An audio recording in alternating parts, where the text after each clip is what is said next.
Sandra Rajpaul here, sometimes called Sandra G. Have you ever noticed that at times you want to forgive, but somehow you can't seem to be able to do this? In this session, I will help you to understand why this is so. Secondly, I'm going to also reveal to you a big lie that is often being taught in this New Age world of spirituality that makes your forgiveness incomplete and gives you the illusion that you have forgiven. And thirdly, I'm going to help you bring your forgiveness to completion, to put it to rest once and for all. So, many of us want to forgive, but what is forgiveness? Well, let us start first with what it's not. In order for you to forgive, it does not mean that it's about who is right and who is wrong. It has nothing to do with that. And neither does it mean you're going to be condoning what the wrongdoer has done unto you. So what is forgiveness? The main thing behind forgiveness is that you are taking responsibility for your state of being, for your own happiness and for your progress in life. Okay, so this is what forgiveness is all about. Forgiveness is that which releases you from inner suffering, from the ill doer, as well as the ill deed done unto you. It is a cessation, a letting go of all the negative thoughts, feelings, and emotions that frees you up within. And it entails compassion and a higher understanding. And for forgiveness to entail these come from a state of love. And this is the part that's being left out in teaching forgiveness today. That it has nothing to do with love. It's about you leaving the person behind and you moving forward. I once heard a very influential person tell their audience, so just can't seem to understand why people cannot forgive. That it has nothing to do about loving the person, the offender. It has to do with you. That forgiveness has to do with you. It's for you. It's not for them. And stick with me and you would understand why this is not so. Okay? So when you decide to forgive, whom should you forgive? Well, the first person to forgive, even if you want to forgive somebody, the first person you have to forgive is yourself. And you're probably wondering why. Well, you must forgive yourself first to be able to forgive another person, because when somebody has done you a wrong deed, what you do is you end up developing within your own self hate and anger and darkness that you're living in. You are the one inflicting this part onto you. They may have done whatever it is they did, and I know some horrific things have been done to people, and I'm not excusing it. I'm just trying to help you understand why you need to forgive yourself first, because you now are responsible for what is going on within yourself. And if you have that darkness within you, you need to forgive yourself first. And when you forgive yourself first, it is from this pure inner environment and inner space that you can actually go out now and take the next step to forgive others. So who are these others that you must forgive? Well, first of all, forgive anybody who you feel has hurt you or done you wrong, whether they are dead or alive. And secondly, whether or not they're even aware that they did you anything wrong. Because some people, they don't realize how their actions can have a negative impact on others. And often it's mainly because due to different perspective. And also, go out and forgive anyone, whether or not they've asked you for forgiveness. And why should you forgive? First and foremost, it is the most loving gift that you can give to yourself and to any other human being on this planet Earth. What happens when you forgive? Automatically you take your level of consciousness to a higher level, and that impacts the collective consciousness. the vibration goes up. Your vibration goes up. And why does your vibration go up? Because you are letting go of a heavy load. You're becoming light. So you start to vibrate at a higher frequency. You become more pleasant and you start to exude it out of you. You know, in this New Age spiritual world of ours, we're talking about lifting our vibration, raising it so that we can heal ourselves physically, which I think is very good, as well as so that we can go out and get that which we desire, anything we want, money, which is a big thing nowadays, or material comfort and wealth. Why not use this opportunity to raise your vibration by forgiving? Because it will actually help you to evolve consciously. Okay? When you forgive, and this is another reason why you should forgive, what you're doing is that you are lifting away all the sadness, all the depression, the anxiety that may have come about due to this pain that you've been carrying within yourself. And what this does, when you lift this away, when you forgive and all this is lifted away, you release all the blocked energy in you that often creates illness in the body. You get to release emotional distress that otherwise you would have passed on unconsciously to other people, especially those close to you, and even to innocent people. And here is a very good reason why to forgive. When you forgive, you get to live a healthier life, mentally, emotionally, spiritually, physically, in some cases financially, and very importantly, having healthy relationships with others. So why is it when you want to forgive, even when you want to forgive, you can't seem to be able to forgive? Logically, now you understand why it's important to forgive, but somehow you can't seem to feel it. It's stuck. I'll give to you two major reasons as to why you can't seem to forgive even when you want to. And the first one might be a difficult one to accept or to hear. And the first reason is because there is a payoff involved for you. That's why you cannot forgive. And what is this payoff? You get to perpetuate blame and victimhood, to feel sorry for yourself, so that you can absolve yourself from the responsibility for your own state of being, for doing the hard work you need to do to get unstuck so that you can move forward in life. So you get to justify your story, keep it alive, okay? And this is one of the major reasons why people continue to be unable to forgive. The blame gets to continue. And as long as the blame continues, there's no responsibility taken on your part for your happiness, for your state of being. The second reason is the mind. And what happens in this case is that you take the seeds of being the wrongdoer and the wrong deed and you plant it into the mind. And when you plant it deeply into the mind. And how do you plant it deeply in the mind? Minute by minute, hour by hour, day by day, week by week, even months by months, sometimes years after years. You keep playing it over, playing it over, playing it over. So what happens? That seed gets planted and planted and planted deeper and deeper. And what happens? It sprouts these shoots of hate and anger and resentment for the person or the event, whatever it is. And to add fuel to the fire, what you end up doing too is, if you talk to the wrong person, and I'll explain to you why the wrong person.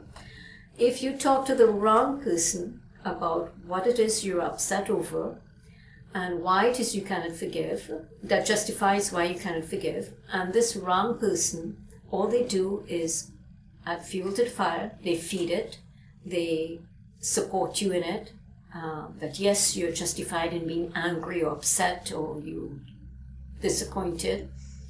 So what they end up being like fertilizer being added to that soil, to those seeds that you planted deep in the mind. And so you have weeds starting to grow. And all these weeds, the weeds of hate and anger and resentment, they start to grow even more abundant, because now it's not just your power working here with the mind, the negative thoughts. You have somebody else who's helping feed it. So this gets really big, and you get entangled in the weeds, the mind full of weeds. And if you can see these truths, then you can start to untangle yourself. Okay? So once you see these truths, now you can move on to the step on how to forgive.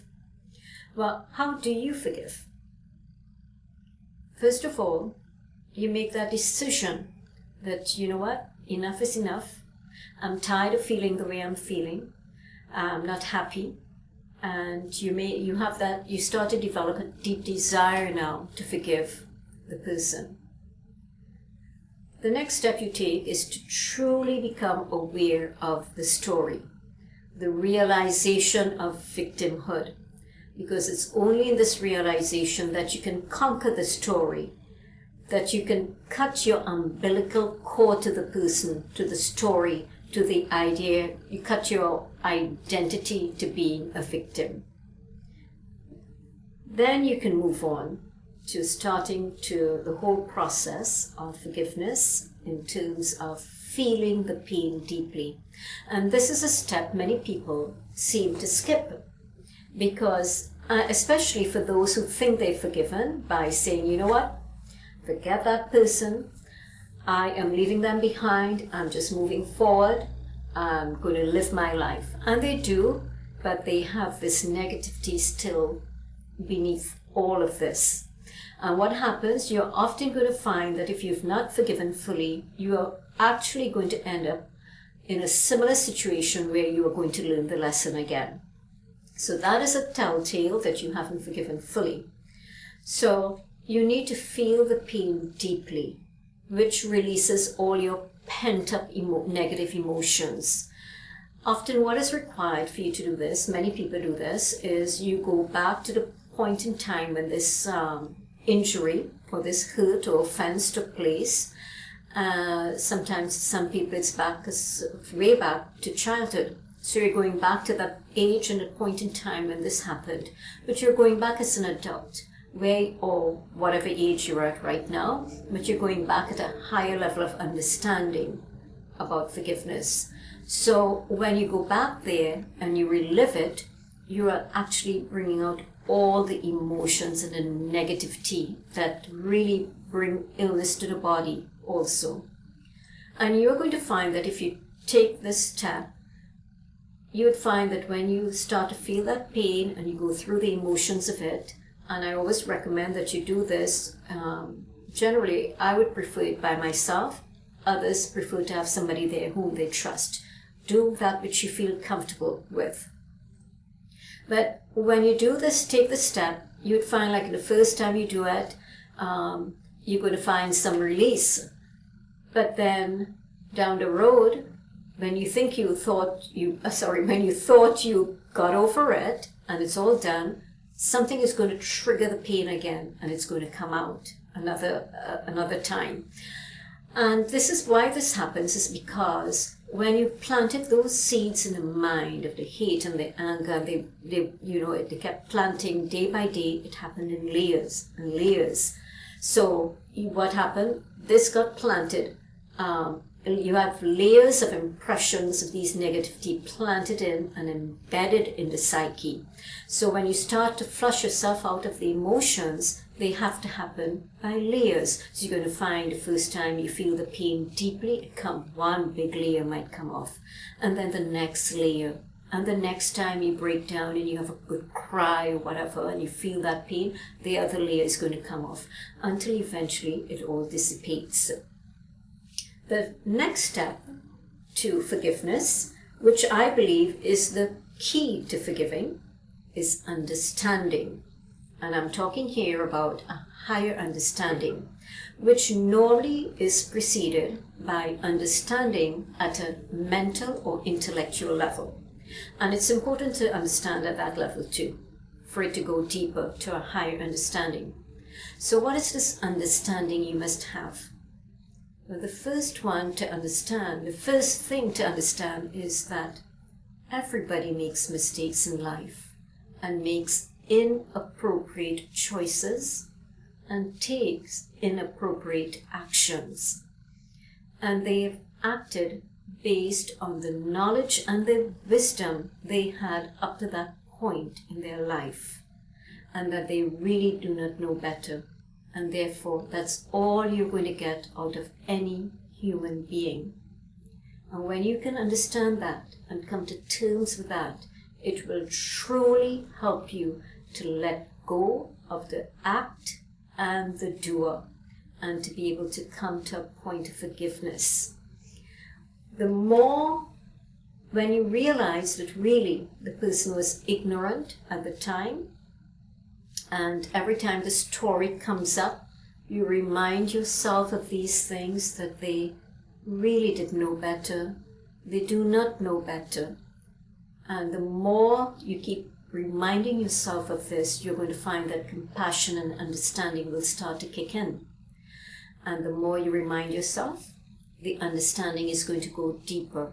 And as the understanding goes deeper, the compassion is going to arise. And as the compassion arises, you're going to find that love, that sacred love that I talk about, begins. And then you're going to find that a grace bestows a power upon you to release all the negativity you had built up in you. And this is what frees you from the person and the event. And this sacred love that you start to feel, that really causes that big release, and you're going to actually send love, that sacred love, onto the person, you're going to notice that it comes from a still and quiet place within yourself, a space beyond the mind and beyond the things of the mind, such as anger, hate, and resentment. And you're going to find, for me, what I've done in my life is that because I have a great faith in God, I usually use the power of prayer and surrender to help me through this process, because I feel supported when I do that. I can feel the genuinity in me that I truly want to forgive and let go. So I suggest that as also being incorporated in this process of forgiveness. So you've forgiven. What's the evidence that you've actually forgiven? Well, first of all, your actions and attitude are going to align to a loving state of forgiveness. And what do I mean by that? Well, first of all, you're going to look at your thoughts. Do you say, okay, I've forgiven, I've released everything, I've forgiven the person, but then you wish them bad. You hope they suffer because of what they've done to you. If those are your thoughts, you haven't forgiven. And why would you want to do that? Why would you want to send such negative thoughts to someone who already lives in a degree of darkness in themselves? Why would you want to add that to their burden and to their world and to this whole world? Wouldn't it be much lovelier that knowing that when you've forgiven, you can send love to the person through your good thoughts, through your kindness, through you wishing them well, wanting something better for them, better knowledge, greater wisdom, that they heal within themselves, that they have some level of realization? Wouldn't you just want them to become a loving soul just like yourself? If we were all to do that in this world, wouldn't our world be a really wonderful world in which to live and exist in? So you have no more hostile or bitter thoughts toward them or feelings. If you end up in a room with them, and I'm not talking about like a serial killer who may have done you or your family some harm, because of course in that case you don't want to end up in a room with them. You would want to take a degree of precaution, of course. But let's say someone who has ghosted you, abandoned you, who have failed you, disappointed you in some ways, you ended up in a room with them. Would you run and try to maneuver your way from them or hide from them? Or would you huff and puff because you saw them? Or would you be in the position to be able to come up to them or see them, if you bump into them, embrace them? Embrace them with a warmth and understanding, yet detached. If you can do that, you've got forgiveness right. The second thing is, the other step is, besides your actions and attitude, is, does your story continue to live on? And if so, how is it living on? Is it living on negatively? Are you going about, you're still talking about what happened to you however long ago it happened? If you're doing that, then you haven't forgiven fully, because the story is living on, it still niggles in you. If, however, you are telling that story in a positive way, often you would find people who have gone through some sort of tragedy and have actually forgiven. They go about telling the story, but they do it for a positive reason, to help others go through and beyond the tragedy. Then if you do that, and you are sharing your story so that others can learn from it in a positive way, then you've forgiven. And then the next one, the third piece of evidence that you've forgiven is your feelings. How do you feel within? Do you feel light? Do you feel at peace? Do you feel free? So if your answer is yes to all of this, then this is forgiveness, and you have forgiven completely because you have forgiven lovingly. And that is powerful and healing. So I hope this video helps you to forgive so that you do not give up your control to others over your joy, especially to people whom you do not revere and you believe do not deserve it. Okay? And before you head off, I want to encourage you to hit the subscribe button so that you can keep saying yes to your life all year long. Don't forget to like and share this video if you believe this video can help others in their process of forgiveness. And of course, leave a comment, as I would love to hear from you about your journey to forgiveness and how this video has helped you. And before you head off, I encourage you to head over to Amazon and pick up a copy of my book, Insights, a Life Companion. The link is below. You're going to find that this book is truly going to be a life companion. It's going to help make your life better forever. And the reason it does this is because it's going to help you to gracefully and skillfully maneuver your way through what often seems and feels like the insanity of life. In this book, there are a couple chapters on forgiveness. One chapter is Forgive to Become Free, and the second chapter is Bless Your Enemies. Enjoy it. Of course, let me know how this book is impacting your life also. Take care.